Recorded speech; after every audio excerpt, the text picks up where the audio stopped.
Hey guys, Tony here, and back to show you some new vinyl. Um, got a handful of things, not too much, so hopefully it won't take too long. Yeah, so just the cool things. I haven't I haven't listened to everything yet, so I figured I'd just show them. I'd say about half of these I haven't listened to, but anyway, hope everybody's well. I had the week off, as I probably mentioned in my last video. I figured it'd be a good week to take off, having finished school, and just could use the a break, nice week off, just chill at home, and I picked a hell of a week to take off. It rained all week, nonstop. I remember at the beginning of the week, my wife said, we're expecting it's supposed to rain all week, and I'm like, when does it ever rain for a full week? Like, it'll rain for a few days, but it's rare I see a full week of rain, and it rained almost all week. I mean, there were times it stopped, but it was still overcast and everything was wet, and then it would just start raining again. So yeah, it rained basically from I don't know Saturday or Sunday all the way up till I think Friday. Yesterday was nice. So yeah, it kind of sucked. And another thing, my last video, of course, I showed the Heady Nugs, the Flaming Lips box set, and right after posting the video, I realized there was a problem with the set. I'm going through it, and I realized that Transmissions had a copy of Hit to Death in the Future Head in it. So I went through them all. I had two copies of um, Hit to Death in the Future Head, and no transmissions from Satellite Heart, and that just kind of sucks, Like, come on, what's up with quality control here? I mean, I've seen them assemble records before. They basically have a stack of records, stack of covers, and they put the record into It's like, what the hell? How does that happen? It's not the first time it's happened to me either. Some years ago now, my wife bought me the reissued copy of Blonde on Blonde 2-disc set, and by the time I had another copy of it, so by the time I actually got around to listening to it, and realized that the set was wrong. There was two disc twos in it and no disc one. And by that time, I tried emailing the place where where she got it from, and they just didn't even respond. It had been a few months, so I was basically stuck with that copy. But I've since bought another one and got rid of that. So yeah, it just sucks when that happens. Luckily, all right. So I realized it was a problem. The next morning, I try and get on the phone with Warner Brothers. Anything. First, I looked for an email address. There was nothing. There were a couple. There were two I found where I emailed, and the emails were returned to me. Said, okay, I looked for a phone number, called the phone number, explained the situation, and the woman on the phone was like, well, I can't help you.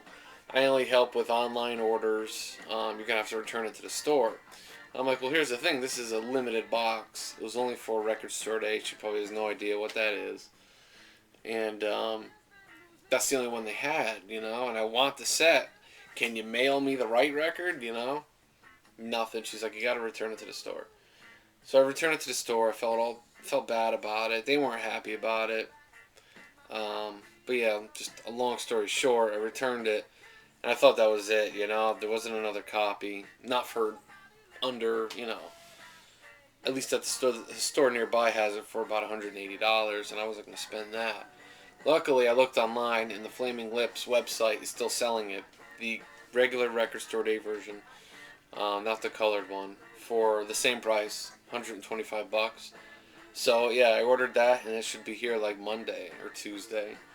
So, I'm getting the set, but it just kind of sucks I had to go through that. So yeah, anyway, if you have that set and you haven't gone through it or listened to them all yet, take a look. So yeah, so yeah, I'll just show you some new records here, just a handful. Uh, this is a record that, shit, I mean, I never had on vinyl. I had it on CD. Just never, wasn't a priority, I guess. Then I saw this copy here in really good condition for $3, so I grabbed it. A band that I've talked about before that is not being too crazy about, and I'm not crazy about where they're at now, but where a band is now shouldn't really speak for where they came from. I mean, you can't diminish the great things that a band's done just because of a direction has, the direction they've gone in sucks. So, anyway, U2, the Joshua Tree. I do love this band's first, 5 albums or something. Really good. I don't like where they're at now. I'm not crazy about Bono. And that whole thing. I think The Edge is a wizard on guitar. I mean, great band. Just, I don't like where they're at now. I think they're kind of overrated now. Anyway, great album. I've had this forever on CD. It contains probably my favorite U2 song, which is Bullet the Blue Sky. This is produced by Daniel Lanois and Brian Eno. But, yeah, great album, a classic. I know everybody's familiar with this one. So, good copy for $3. Here's one new reissued. Be on the lookout for it. I think it was just reissued. Yeah, it has a 2011 date. The Dream Syndicate, The Days of Wine and Roses. Fantastic album. Great band. Very much reminds me of Velvet Underground, and take Velvet Underground and a little bit later New York punk, and great album. Highly recommended. I think this is pretty hard to come by in its original form. I believe I tried to look up a copy of this a while ago, and it was either unavailable or out of my price range. So 4mm beer, it's 180 gram. You can't beat it. Here's an artist that I'm not that familiar with. I am a few tracks I know, but I've always been curious about, and just really never seen this stuff around too much. I saw this today actually for $5 and grabbed it. Haven't listened to it yet, but I'm looking forward to it. Dave Van Ronk. If you're not familiar with Dave Van Ronk, he was a folk singer, basically out of New York, the Greenwich Village scene. He came up with Dylan. Dylan actually kind of looked up to Dave Van Ronk. They played together, and Dave Van Ronk was known as the mayor of McDougal Street, which is basically part of the area where all the folk clubs were, and Greenwich Village scene in the early 60s was kind of centered around that whole area, if that made any sense. Anyway, so yeah, just an interesting guy, really great singing voice, just really, he's got a gruff voice, and it's cool. I mean, he's got a great delivery, and it's folk. And this is on Verve Folkways. Here's the label. It's a stereo copy. This is like his 5th or 6th album, from 1966. Here's the label. It's a stereo copy. They actually put a sticker on the record. Reading stereo. You can see that. It's a sticker. But I think the reason why people would be interested in this album is because it contains a Bob Dylan song that's unavailable anywhere else for a long time. It's called on here The Old Man. Dylan released it more recently on one of his bootleg series, and it was called Man on the Street, I believe. But yeah, this was the only place to get that song in any form. The Old Man, written by Bob Dylan. He also does a version of Alabama Song, which most people know for the Doors version. He also does Statesboro Blues, One of These Days, Midnight Hour Blues, Spoonful, a lot of blues and folk standards. So, very cool find, just a few bucks. Check him out too if you're curious, if you're into folk, Dave Van Ronk. I'm sure a lot of you are familiar with him. Here's an album I wanted but never really see too much. This is probably a bootleg issue of this, but I don't mind. A lot of my krautrock stuff seems to be bootleg, but they're done really well, I have to say, and they sound good. This is actually on black vinyl. I could be wrong, but I'm pretty sure it's bootleg. Noi, their first album. Really, really good. The second side gets a little out there, and but for the most part, it's a killer album, especially that first side. Highly recommended. It's not quite as good as Noise 75, but still a great album by a great band. And yeah, there's a nice little note here about the band and a little bit of their history, written by Dave Brock from Hawkwind. So yeah, cool find. What makes me think it's a bootleg is because it's on the United Artists label, and they've been defunct since. This is a brand new copy, was sealed. They've been defunct since the early 70s, or I'm sorry, early 80s. It's on black vinyl. They do an excellent job if it is bootleg. Yeah, United Artists label. So I don't know. I know my Can records have this label on it, and they're definitely not official releases. Most of them, anyway. But still, I gotta say, they do a good job. I have no problem with them. They sound fine, and it's good to have those records, too. I mean, for me, I'm just glad to have them, to be honest with you. And not have to pay, $30, $50 for copies of Noi and Can, So, anyway, here's an album. I have not listened to it yet, but I've heard a lot of good things about it, and I haven't heard anything bad by this band yet. The Black Keys, Magic Potion. This is from 2006, so I think it was their, I don't know, I think this, I'm trying to think, I don't know, third to last record maybe, not counting Dan Arbuck's solo release. But yeah, looking forward to it. I love the artwork there. They got the egg, and you open it up, the sleeve. So yeah, great band. I think I have almost everything by them now. Not sure. I gotta check. Another one I have not listened to. These next few I haven't listened to yet.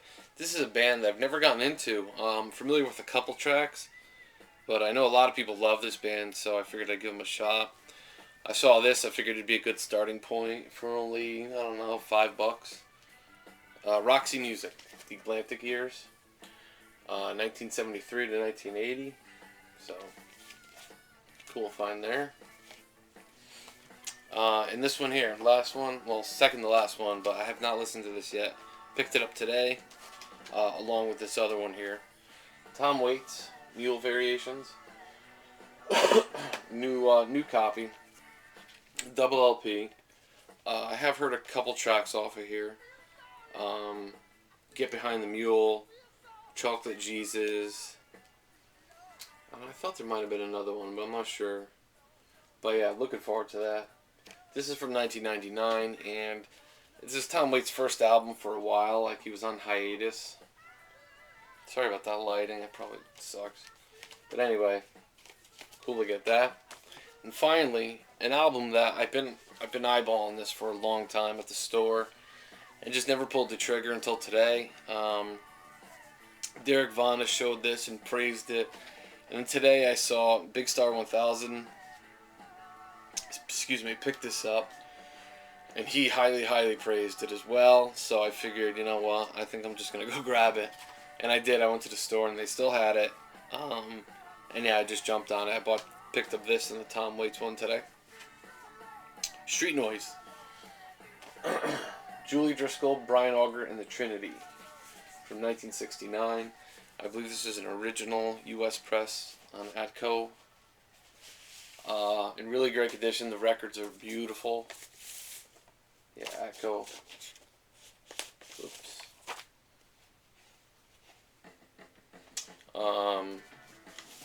I listened to this just before making this video, and I gotta say it's really good. I haven't heard a lot by Brian Auger, but everything I have heard has been killer. And Julie Driscoll, she seems to be, people either love her or hate her, it seems like, but I don't know why. Her voice is killer. Really good singing and great songs throughout. A lot of keyboards. There seems to be a mixture, a little bit of everything on here, it seems. That's my initial reaction, at least. A lot of keyboard heavy stuff, a lot of jams, a few shorter tunes. They also do a cover of Light My Fire by The Doors. Another cool thing about this is the artwork, which is really cool. It's a street scene, It's actually done by Ralph Steadman. And I'm actually a Ralph Steadman fan. If you're familiar with Fear and Loathing in Las Vegas or anything really by Hunter Thompson, Hunter S. Thompson has illustrations by Ralph Steadman in them. And he always does these interesting caricatures of, these ugly people, but really cool artwork here if you can see that. It opens up like I just showed, but cool to get this. I'm really happy about it. And I have to thank Big Star 1000 and Derek Vaughn for recommending. And yeah, that's it, guys. Hopefully I wasn't too painful. Leave me some comments. Let me know what you think. And take care. Thanks.